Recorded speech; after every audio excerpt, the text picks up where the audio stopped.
हाँ, तो हम लोग कहाँ पे थे? हम सर लोग बोल रहे थे कि हाँ, जो नॉर्मल बॉडी सर। हाँ बॉडी टेम्परेचर जो होगा नॉर्मल, वो कितना होगा? अगर 40 डिग्री सेंटीग्रेड होता, या अगर 40 डिग्री सेंटीग्रेड होता है सर और वो 40 डिग्री से सराउंडिंग का है ना। हाँ, सराउंडिंग का अगर 40 डिग्री सेंटीग्रेड होता है और तुम्हारा बॉडी टेम्परेचर अगर 90 डिग्री सेंटीग्रेड होता है, तो गर्म चीज है, बाहर में ठंडा है, तो गर्म से ठंडे में जाएगा टेम्परेचर, है ना? हाँ अच्छा तो तुमको तो ठंडा लगना चाहिए था फिर 40 डिग्री पे। मतलब सर बॉडी ज्यादा हॉट है सर, वो गर्मी हाँ, तो बॉडी ज्यादा हॉट है, हाँ तो वो टेम्परेचर को रिलीज कर रहा है। बाहर में ठंडा है, तुम हाँ जब ठंडा चीज को छूता है, पकड़ लो तुम्हारा आइस आइस का एक टुकड़ा है 0 डिग्री हाँ सर। सेंटीग्रेड पे, जब तुम उसको टच कर रहा है तो तुमको गर्मी लग रहा है कि ठंडा लग रहा है? ठंडा सर। क्यों लग रहा है? क्योंकि तुम्हारा बॉडी टेम्परेचर ज्यादा है और आइस का टेम्परेचर कम है। तुम जब गर्म चाय को ऐसा। हाथ दे रहा है, तो चाय है 100 डिग्री पे और तुम्हारा हाँ हाथ है कम है, इसीलिए तुमको गर्मी लग रहा है। अब यहाँ पे तुम बोल रहा है क्या कि तुम्हारा बॉडी है 90 डिग्री पे और सराउंडिंग है 40 डिग्री सेंटीग्रेड पे, तो तुमको यस गर्मी सर। लगेगा कि ठंडा लगेगा? समझ में आया मेरी बात? हाँ तो ये क्या होता है कि जो हम लोग बोलते हैं 102 फीवर, ये होता है Fahrenheit scale. Normal body temperature होता है 97.8 फ़ारेनहाइट, या फिर 98 फ़ारेनहाइट पकड़। दिस इज योर हाँ नॉर्मल बॉडी टेम्परेचर हाँ, इन फ़ारेनहाइट। अगर हम लोग इसी को डिग्री सेंटीग्रेड पे देखेंगे तो 36-37 डिग्री सेंटीग्रेड के करीब पे रहता है नॉर्मल बॉडी टेम्परेचर, ठीक है? हाँ हाँ सर। तो जब तुम्हारा बॉडी टेम्परेचर है 37-38, तो जब तुम्हारा एटमोस्फेरिक एम्बियंट टेम्परेचर चला गया 40 डिग्री पे, तो तुमको बहुत ज्यादा गर्मी लग रहा है। क्लियर? Yes sir. ओके। अभी देखो यहाँ पे कि जो ये डिग्री सेंटीग्रेड और फ़ारेनहाइट स्केल है, उस स्केल को हमने कैसे बनाया? तो इस स्केल को बनाने के लिए हमको तो कोई एक रेफरेंस चाहिए, नहीं, ये डिग्री सेंटीग्रेड फ़ारेनहाइट की है तो हम लोग बोल रहे हैं। तो फ़ारेनहाइट हाँ या डिग्री सेंटीग्रेड बोलने के लिए हमको कुछ एक रेफरेंस लेना था। वो रेफरेंस हमने क्या लिया? हाँ हमने लिया वाटर को, कि वाटर का बॉइलिंग पॉइंट एंड वाटर का फ्रीजिंग पॉइंट। वाटर का फ्रीजिंग पॉइंट कितना पे होता है? 0 डिग्री सेंटीग्रेड पे हाँ, होता है। चल चल। और अब hundred bowling degree point. Centigrade पे 100 डिग्री बॉलिंग। सेंटीग्रेड बॉइलिंग हो जाता है। सिमिलरली हाँ फ़ारेनहाइट स्केल में जब मैं देखता हूँ, तो ये क्या होता है कि 32 हाँ फ़ारेनहाइट पे फ्रीज होता है हाँ वाटर, एंड हाँ। 212। 212 पे बॉयल होता है। हाँ तो सर। 212 फ़ारेनहाइट पे बॉइलिंग, ठीक है? इसका मतलब हमको स्केल कितने का मिला? देखो, यहाँ पे अगर मैं इस स्केल को अगर मार्क करूँ एक एक एक एक करके, तो कितना डिवीजन आएगा? 100 डिवीजन देना हाँ पड़ेगा 100 इसमें। डिवीजन। इसमें अगर मैं मार्क करूँ कि 1 फ़ारेनहाइट, 2 फ़ारेनहाइट, 3 फ़ारेनहाइट, ऐसा करके एक एक डिवीजन, अगर एक एक डिग्री फ़ारेनहाइट लूँ, तो कितना डिवीजन देना पड़ेगा? 212 200। माइनस हाँ 32। 32। ये तो जीरो से नहीं है, 32 मतलब से, तो ये हो जाएगा 190 मेरा से। 180। 190। 180। हाँ सर। सो बारह यहाँ, 90। हाँ, यहाँ पे होगा 180 डिग्री, इधर हो जाएगा 180 डिवीजन, इधर हो जाएगा 100 डिवीजन, ठीक है? हाँ सर। ये हो गया 180 डिवीजन, इधर हो गया 100 डिवीजन। अब मेरे को जब कोई भी एक टेम्परेचर मेजर करना है, पकड़ लो किसी भी एक पॉइंट पे, तो मैं कैसे इसका रिलेशन निकालूं? तो हम बोल सकते हैं कि degree centigrade divided by 100 is equal to Fahrenheit minus 32 divided by 1। 180। ये रिलेशन बैठ गया मेरा डिग्री सेंटीग्रेड और फ़ारेनहाइट का। ठीक, समझ में आया मेरी बात? Yes sir. अब ये हो गया नॉर्मल टेम्परेचर, ये जो है 0 डिग्री सेंटीग्रेड, ये हमारा नॉर्मल डेटम लाइन है डिग्री सेंटीग्रेड का। मैं अगर इसको नीचे तरफ एक्सटेंड करूं और इस पर्टिकुलर पॉइंट पे जाके मैं बोलता हूं इसको absolute zero temperature, can you tell me what is the value of absolute zero temperature? और ये एब्सोल्यूट जीरो अ, टेम्परेचर होता क्या है? मतलब उसके नीचे और मतलब ये टेम्परेचर फॉल नहीं होगा सर। एब्सोल्यूट जीरो है ना? तो ये हाँ टेम्परेचर सर। क्या है, कितना है? हाँ sir, zero temperature. Absolute zero temperature क्या है और कितना है? हाँ सर, क्या होगा?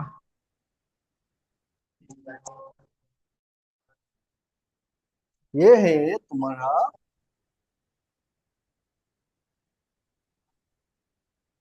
ये है तुम्हारा minus, sorry, minus two minus hundred 270। Degree centigrade, -273 degree centigrade. अगर हम डिग्री सेंटीग्रेड पे कंसीडर करते हैं, इसको नीचे आएंगे नीचे आएंगे नीचे आएंगे, तो -273 डिग्री सेंटीग्रेड पे एब्सोल्यूट जीरो टेम्परेचर होता है। और अगर फ़ारेनहाइट स्केल में देखेंगे तो ये आएगा मेरा -460, 60। 460 फ़ारेनहाइट पे एब्सोल्यूट जीरो टेम्परेचर।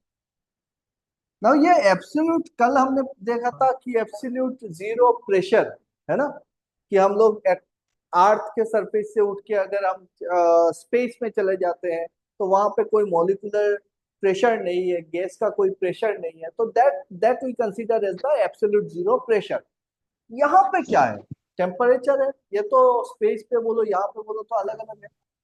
तो ये जो एब्सोल्यूट जीरो टेम्परेचर हम बोलते हैं, ये क्या टेम्परेचर है? It is a theoretical considered temperature, जहां पे हम बोलते हैं कि ऑल मॉलिकुलर मूवमेंट सीज्ड, कि जितना भी मॉलिक्यूल्स है ना, मॉलिक्यूल का मूवमेंट भी स्टॉप हो जाता है। जैसे मैंने अभी थोड़ा देर पहले आपको बताया था कि temperature is related with molecular movement, है ना। मॉलिक्यूल्स का जब मूवमेंट होता है तो उनमें पोल्यूशन, उसके वजह से टेम्परेचर। अब क्या है कि जैसे जैसे आप टेम्परेचर कम करोगे तो मॉलिक्यूल का एनर्जी कम होगा और उसका मूवमेंट कम होगा। धीरे धीरे करके आप ऐसा टेम्परेचर पे लेके जाओ कि वो मॉलिक्यूल्स क्या कर रहा है, और वाइब्रेट नहीं कर रहा है, मूव भी नहीं कर रहा है, उस पर्टिकुलर टेम्परेचर को हम बोल रहे हैं एब्सोल्यूट जीरो टेम्परेचर। और ये कितने पे मिला है हमको? -273 डिग्री सेंटीग्रेड पे, which is not practically achievable. Practically हम उतना नीचे टेम्परेचर पे नहीं जा पाते। ठीक है, तो this is a theoretical temperature.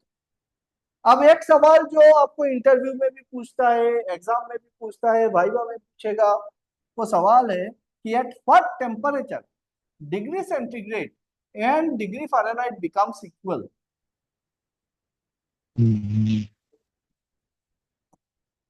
Eight what temperature degree centigrade and degree Fahrenheit becomes equal? कितना होगा? It is at -40। So -40 degree centigrade is equal to -40 Fahrenheit. Okay, क्या मेरी बात क्लियर हुई?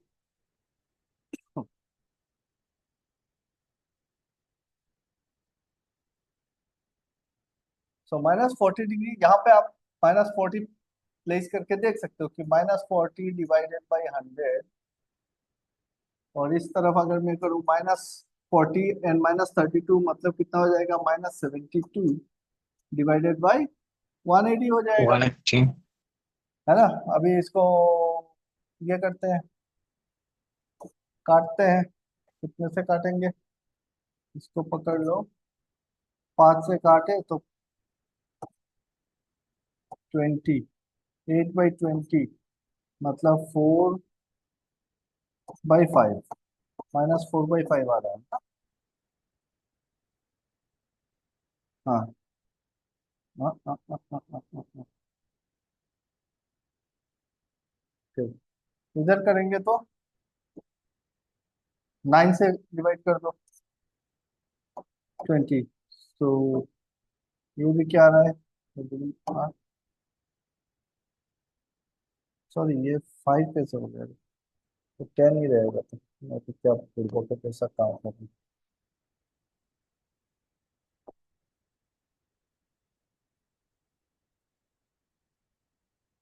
यहाँ पे कितना हो गया, 40/100, है ना। सो 5 से डिवाइड करने से 8 और 20, सो 8/20 -8/20, इधर कितना आ गया, -8/20 आया। सो -40 degree centigrade equal to -40 Fahrenheit हो रहा है। Am I clear. Yes sir. ये याद रखना, ये एकदम इंटरव्यू में भी पूछेगा आपको, एग्जाम्स में भी मिलेंगे। तो टेम्परेचर के कॉन्सेप्ट में अगर हम जाते हैं तो क्या क्या चीजें हमको याद रखनी है। Number one, what is temperature? Temperature is nothing but the degree degree of of hotness hotness. And coldness. दूसरा चीज हमको क्या याद रखना है कि यूनिट याद रखना है। यूनिट क्या होता है, डिग्री सेंटीग्रेड होता है, फ़ारेनहाइट होता है। डिग्री सेंटीग्रेड स्केल में एब्सोल्यूट स्केल जो होता है उसी को हम बोलते हैं केल्विन, और फ़ारेनहाइट स्केल में जो एब्सोल्यूट स्केल होता है उसको बोला जाता है रैंकाइन। आर से डिनोट होता है रैंकाइन।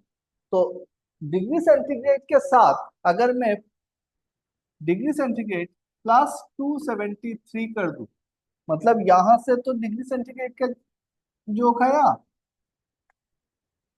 यहां से लिया तो ये हो गया डिग्री सेंटीग्रेड, है ना। मैं +273 कर दूं तो ये हो जाएगा केल्विन, होगा ना।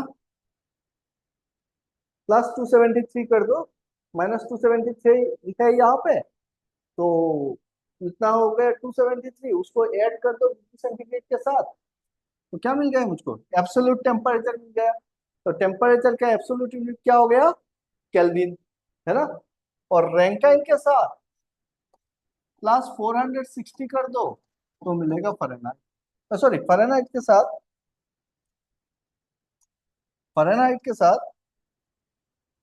+460 कर दो तो मिलेगा आपको Rankine. Am I clear. So भाई टेम्परेचर का यूनिट हो गया, टेम्परेचर का डेफिनेशन समझ में आया, टेम्परेचर क्या होता है और क्यों होता है। जब एनर्जी देते हैं, मॉलिक्यूलर मूवमेंट होता है, उससे कोलिशन होता है तो टेम्परेचर निकलता है, समझ में आया। एब्सोल्यूट जीरो टेम्परेचर समझ में आया कि जब मॉलिक्यूलर मूवमेंट नहीं बचेगा, सीज हो जाएगा, सारा एनर्जी निकाल लिए, तो जो टेम्परेचर होता है वो होता है हमारा -273 degree centigrade, absolute zero, 0 kelvin is equal, है ना। अब आते हैं टेम्परेचर के मेजरमेंट पे। कि अब भाई ये सारी बातें जो कर रहे हो तो इसको मेजर भी तो करना पड़ेगा, टेम्परेचर का मेजरमेंट। टेम्परेचर क्या चीज से मेजर करते हैं, मेजरिंग इंस्ट्रूमेंट बताओ, temperature measuring instrument. Temperature measurement instrument. एक तो आप घर में यूज था करते हो, thermocouple, thermometer, sorry, thermocouple. Thermometer, चलो ठीक है, थर्मोमीटर लिख देते हैं पहले। थर्मोमीटर हम लोग घर में यूज करते हैं, डॉक्टर यूज करते हैं ना थर्मोमीटर। लेकिन इंडस्ट्री में थर्मोमीटर कैसे आप करोगे, उसका तो रेंज बहुत कम दिखता है। बड़ा वाला रेंज का भी थर्मोमीटर आता है, बट इंडस्ट्री में आप जाओगे तो आपको क्या दिखेगा, आपको दिखेगा टेम्परेचर, टेम्परेचर गॉज दिखने को मिलेगा। गॉज। टेम्परेचर जैसे कल हमने प्रेशर गॉज देखा था ना, उसी तरीके से टेम्परेचर गॉज होगा, इस तरीके से एक्सटेंड रहेगा। मैं दिखाऊंगा, ये सारी इंस्ट्रूमेंट आपको दिखाऊंगा, ठीक है। सो ये टेम्परेचर गोज होगा। और क्या यूज करेंगे? और यूज करेंगे हम लोग थर्मोकपल यूज करेंगे। ये इंपॉर्टेंट है, थर्मो। ओके। और क्या यूज करेंगे? यूज करेंगे हम लोग art. Mainly temperature goes, thermocouple and RTD, ये तीन टेम्परेचर एलिमेंट हम लोग इंडस्ट्री में, इंडस्ट्रियल प्रोसेस में यूज करते हैं। ठीक है। Thermocouple is used for your higher temperature. RTD is generally used up to say 300 degree centigrade. Temperature goes low temperature, high temperature किसी के लिए भी यूज हो सकता है। बट इसमें क्या है, ये लोकल मॉनिटरिंग डिवाइस है कि आपने जहां पे लगाया होगा गोस को वहीं पे जाके देखना है आपको है ना।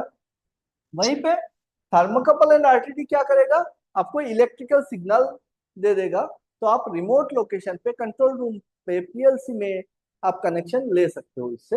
इसीलिए हम लोग थर्मोकपल एंड आरटीडी यूज करते हैं। अब बात करते हैं कि थर्मोकपल और आरटीडी का बेसिक प्रिंसिपल क्या है। थर्मोकपल का बेसिक प्रिंसिपल बताओ।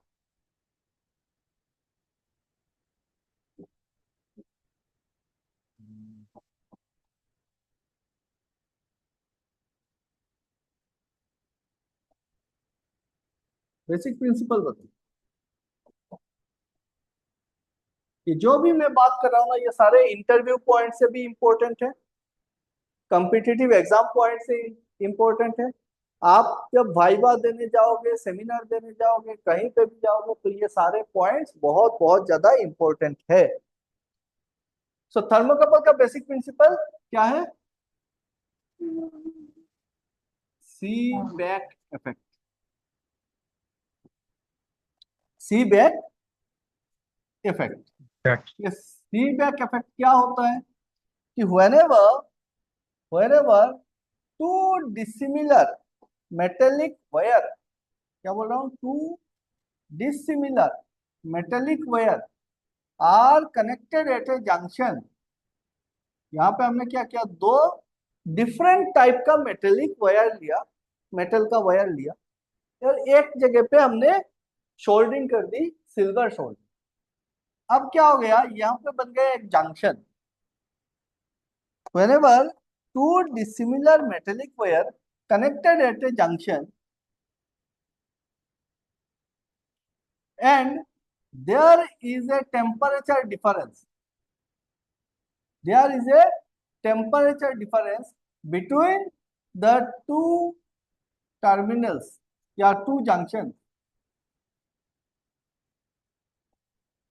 अगर इसके hot end this is my cold junction, तो दोनों में अगर टेम्परेचर डिफरेंस है, then EMF in terms of millivolt will be generated. तो ये क्या करेगा, मिली वोल्ट जनरेट करेगा। ठीक, this is your Seebeck effect. इसी से बनता है थर्मोकपल। तो थर्मोकपल के लिए दो डिसिमिलर मेटेलिक वायर लेते हैं। नॉर्मली हम लोग यूज करते हैं प्लांट्स में के टाइप थर्मोकपल यूज करते हैं,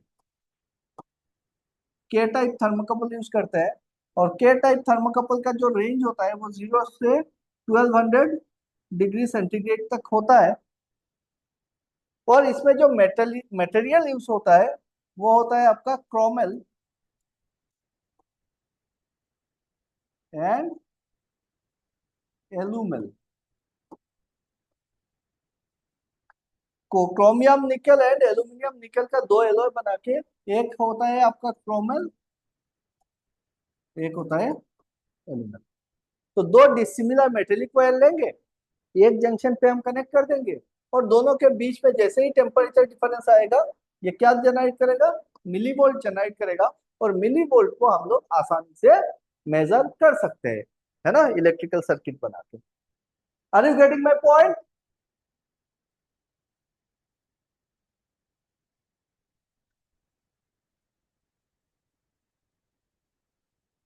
तो थर्मोकपल के टाइप होता है, आर टाइप होता है, जे टाइप होता है, बहुत अलग अलग वेरिए टाइप के थर्मोकपल मिलते हैं हमको, मार्केट पे अवेलेबल है, उसमें से हम लोग यूज करेंगे के type thermocouple. Clear this much? Hmm. अभी एक बात बताओ, पकड़ लो मेरे पास एक थर्मोकपल है और इसको मैंने अपने टेबल पे रखा हुआ है। तो थर्मोकपल अगर ये टेबल पे रखा हुआ है तो इसमें कितना मिलीवोल्ट जनरेट होगा?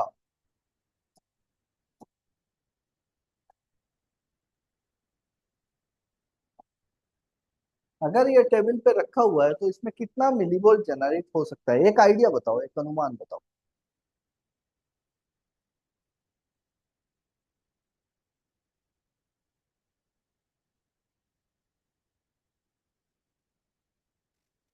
हम्म सो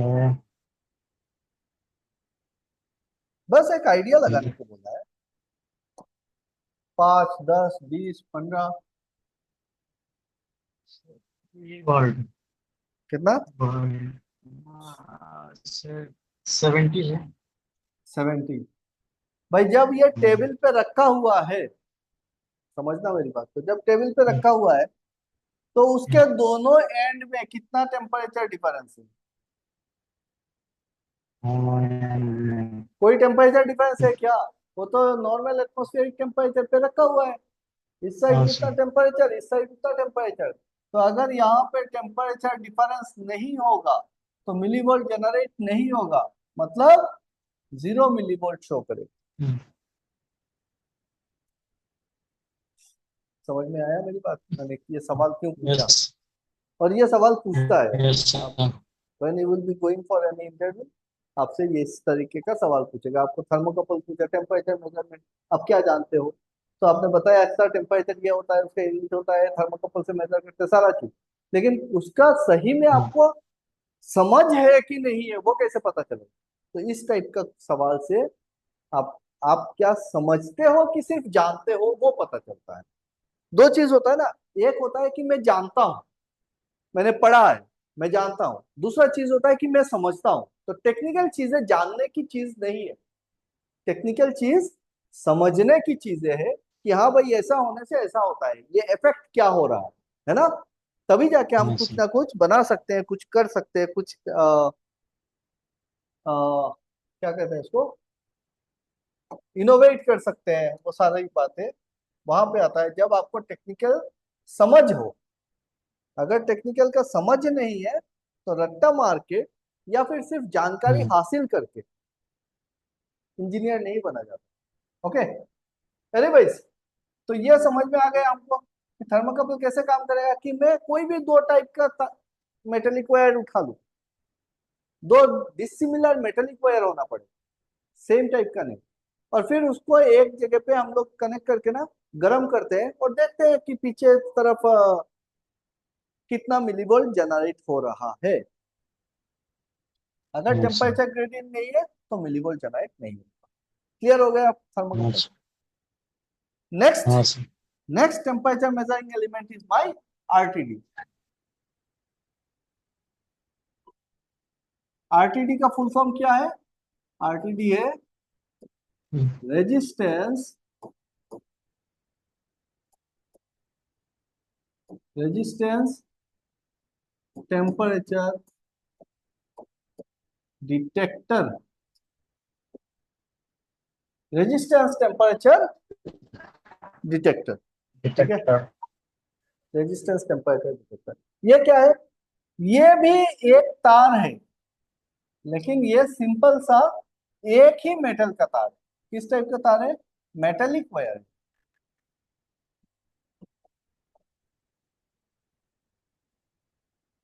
मेटल का एक ही तार है। थर्मोकपल में दो टाइप के तार लगे हुए थे, यहाँ पे एक ही टाइप का, एक ही मटेरियल का वायर है। इसका बेसिक प्रिंसिपल क्या है?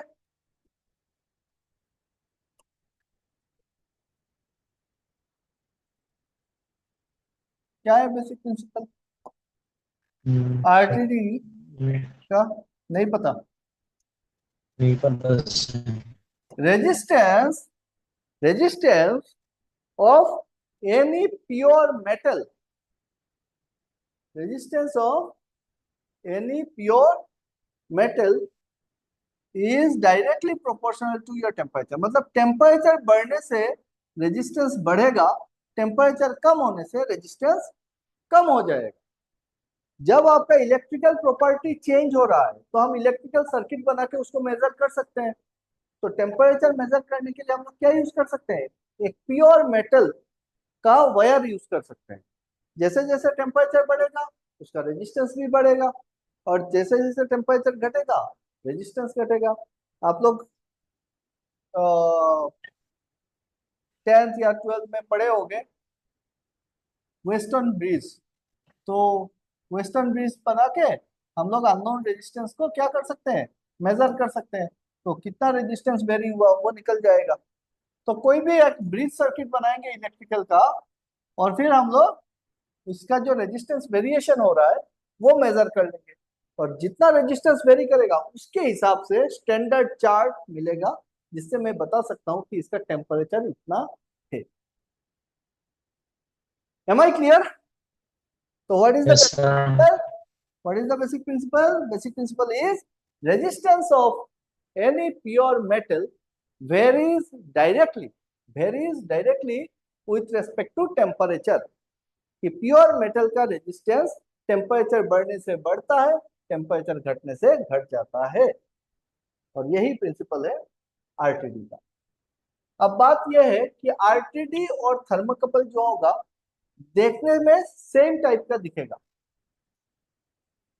आरटीडी भी इस टाइप का एक स्टेम निकला हुआ है जिसके अंदर रहेगा आपका वायर, उसके चारों तरफ कुछ पाउडर देके फिर मेटल के स्टेम के अंदर हम लोग बंद कर देंगे, और निकलेगा क्या यहाँ पे, इसका दो टर्मिनल निकलेगा, है ना। थर्मोकपल यस जो होगा सर। वो भी इसी तरीके से एक कैप के अंदर रहेगा और ऐसा होगा। अब देखने से कैसे पता चलेगा मुझको कि कौन सा आरटीडी है कौन सा थर्मोकपल है?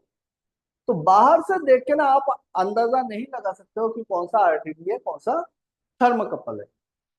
कैसे पता चलता है कि आरटीडी जो होता है उसमें 3 वायर होते हैं, there will be 3 wire. Thermocouple जो होगा उसमें 2 वायर होगा। आरटीडी का 3 वायर क्यों होता है?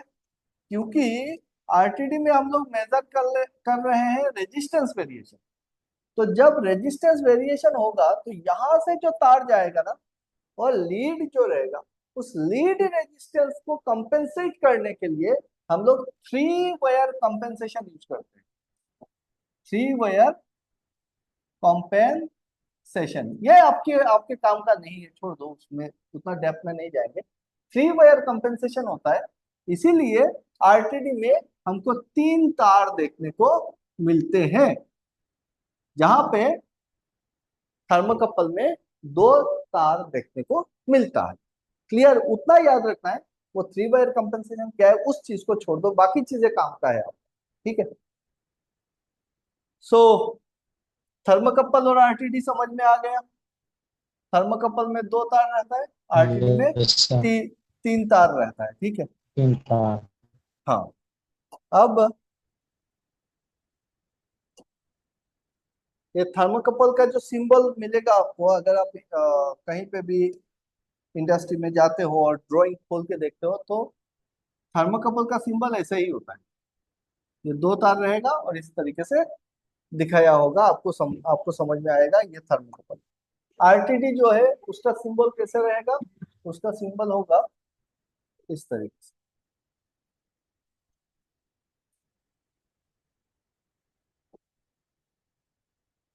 कि एक तार में वो रेजिस्टेंस को शो करेंगे और बाकी 2 तार सीधा सीधा देगा, मतलब शॉर्टेड है।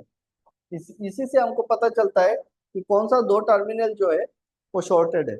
दूसरा चीज आरटीडी में क्या रहेगा कि जो 2 टर्मिनल शॉर्टेड होगा उनका कलर एक सेम कलर रहेगा, और ये वाला दूसरा कलर रहेगा। यहाँ पर 2 टर्मिनल सेम कलर का वायर होगा, तीसरा अलग कलर का होगा। यही होता है आरटीडी एंड थर्मोकपल। अभी आपको कहीं पे अगर टेम्परेचर मेजर करना है, पकड़ लो एक पाइपलाइन है, इस पाइपलाइन में पकड़ लो कोई एक लिक्विड फ्लो हो रहा है, आपको इसका टेम्परेचर नापना है। आप क्या करोगे, आपको इस पाइपलाइन पे ड्यूरिंग इंस्टॉलेशन आपको पाइपलाइन पे क्या कर देना पड़ेगा, यहाँ पे एक होल करना पड़ेगा और अपना आरटीडी या थर्मोकपल को इसमें डाल देना पड़ेगा। क्योंकि अगर ये प्रोसेस फ्लूइड, अगर आप इस तरीके का डिजाइन नहीं बनाते हो ना, तो क्या दिक्कत होता है, अगर मैं ऐसे ऊपर से ही मेजर करना चाहता हूं, तो अगर प्रोसेस फ्लूइड निकल के आता है तो टेम्परेचर क्या हो जाएगा, ड्रॉप हो जाएगा। तो इसी के चलते अपने को अगर टेम्परेचर मेजर करना है, तो ये जो स्टेम है उस स्टेम को बाहर अंदर की तरफ डाल देना पड़ेगा नीचे, ठीक है, तभी जाके एक्चुअल टेम्परेचर मिलेगा मुझको। अब पकड़ लो हमने यहाँ पे पाइपलाइन पे एक होल कर दिया और एक थर्मोकपल भी लगा के रख दिया, ये मेरा थर्मोकपल लग गया है, या फिर आरटीडी लग गया है इसमें। रनिंग प्लांट में पकड़ लो ये खराब हो गया, मेरे को इसको चेंज करना है, तो जैसे ही निकालूंगा अंदर में प्रेशराइज फ्लूइड होगा, स्टीम हो सकता है, तेल हो सकता है, वो तो निकल जाएगा ना, निकलेगा कि नहीं निकलेगा, निकल के आ जाएगा। तो क्या करें इसके लिए, इसके लिए क्या करेंगे, हम जब फोल करेंगे यहाँ पे, उसके साथ हम लोग इस टाइप का एक वेल लगा, एसएस का एक वेल लगा, और इसी वेल को हम बोलते हैं थर्मोवेल, थर्मोवेल। अब थर्मोवेल लगा के फिक्स करके रख दिए, अगर आपको थर्मोकपल नहीं लगाना है तो मत लगाओ, थर्मोवेल है ना, ये थर्मोवेल लगा हुआ है, जब मेरे को मन करेगा मैं यहाँ पे जाके इसको डाल दूंगा, नहीं तो निकाल दूंगा।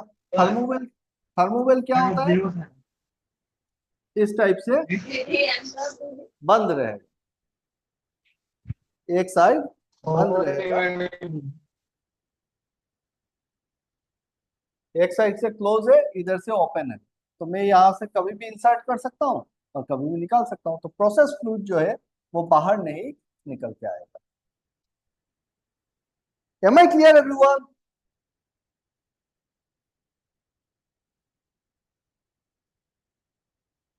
बताना मेरे को।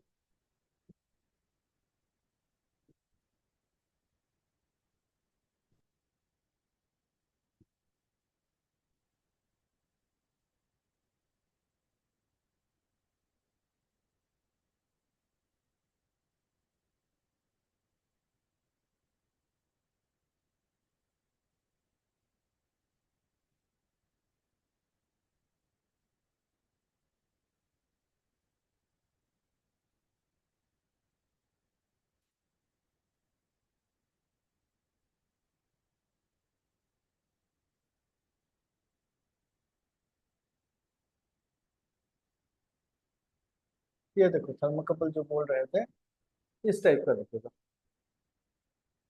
दिस इज योर थर्मोकपल, ठीक है, इसको खोलो, इस कैप को खोलो, तो अंदर में आपको क्या दिखेगा, इसका टर्मिनल्स नजर आएगा, है ना, ये जो है स्टेम है,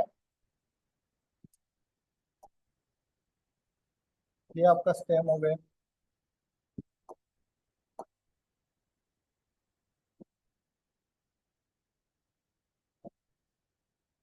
इसी को अंदर में डाल देंगे, यहाँ पे देखो थ्रेडेड है, तो ये थ्रेड है, आप इसको थर्मोवेल में, थ्रेडेड थर्मोवेल में लगा सकते हो, है ना, ये इसका कैप हो गया। अरे यार,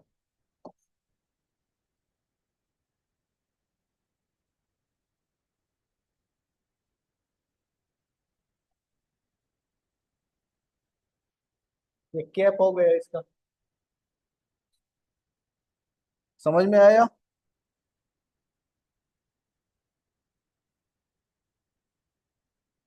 बहुत सारे टाइप के थर्मोकपल मिलेंगे, आप एक बार गूगल करने से ही आपको मिल जाएगा थर्मोकपल, ठीक है।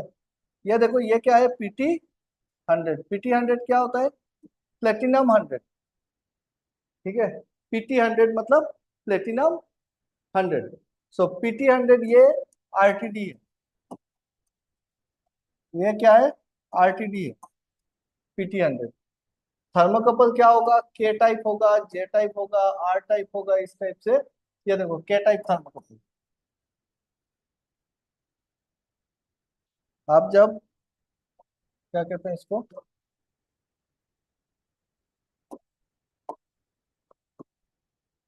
गूगल में जाओ, जाके थर्मोकपल सर्च करो, थर्मोकपल दिख जाएगा। RTD सर्च करो, उसका प्राइस कितना पड़ता है, क्या मटेरियल यूज होता है, वो सारा मिलेगा। जैसे जैसे मैंने बताया उतना ही मिलेगा, उससे ज्यादा क्या देखिए, है ना। के टाइप थर्मोकपल क्रोमेल एंड एल्यूमेल से बना होगा। अब देखो ये रहा मेरा RTD और ये रहा मेरा थर्मोकपल, दोनों में कोई अंतर है क्या, कोई अंतर नहीं है। स्टेम है, प्लेन स्टेम दिख रहा है, और कैप दिख रहा है। कैसे पता करेंगे, ये कैप को जब खोलेंगे तो RTD में मुझको 3 तार दिखेगा, जिसमें से 2 सेम कलर का तार होगा और एक दूसरे कलर का तार होगा। इसमें 2 टर्मिनल नजर आएंगे, एक में प्लस रहेगा, एक में माइनस रहेगा, मतलब इसमें पॉजिटिव एंड निगेटिव साइन रहेगा, मिली वोल्ट जनरेट करेगा। थर्मोकपल का आउटपुट क्या होगा, मिली वोल्ट होगा। RTD का आउटपुट क्या होगा, रेजिस्टेंस होगा। Okay everyone, I hope everything is clear right now. बताओ भाई। अच्छा, आप लोगों को मैंने ग्रुप में PDF दे दिया है, कंटेंट दे दिया है ना, उसी कंटेंट के हिसाब से आपको तैयारी करना है। आपका जितना होता है, आप लोगों को जितना समझ में आया है वो बना के मेरे को एक बार सबमिट करो। मैं देखता हूँ आप लोग कितना सीखे हो, कितना जाने हो, कितना समझे हो, ठीक है। किसी को भी कोई भी दिक्कत होता है मेरे साथ डायरेक्टली कम्युनिकेट करो कि ये चीज समझ में नहीं आया, वो चीज समझ में आया। Because you people are in remote location, मैं आपसे डायरेक्टली कम्युनिकेट नहीं कर पाऊंगा। आपको कितना समझ में आ रहा है मुझको कैसे पता चलेगा, जब तक आप मुझको नहीं बताते हो, है ना। मेरे पास हर एक सवाल का जवाब है, अच्छे से मैं समझा सकता हूं अगर आपको समझना है तो। ओके एवरीवन, सो आज के लिए यहाँ पे खत्म करते हैं। अगर इसका PDF चाहिए तो फिर आप स्कैन करके ले सकते हो यहाँ से। कहाँ गया PDF भाई, शेयर, इस कोड को शेयर कर लो, QR कोड को शेयर स्कैन करो। कैसे शेयर स्कैन करना है, अपना गूगल में जाना है, गूगल सर्च के बटन के पास में गूगल स्कैन होगा, तो गूगल स्कैन से जब गूगल करोगे तो इसमें एक लिंक आएगा, उस लिंक को क्लिक करो, ये पूरा का पूरा PDF आपको मिल जाएगा। ओके,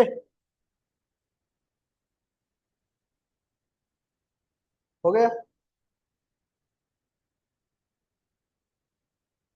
चल बाय बाय।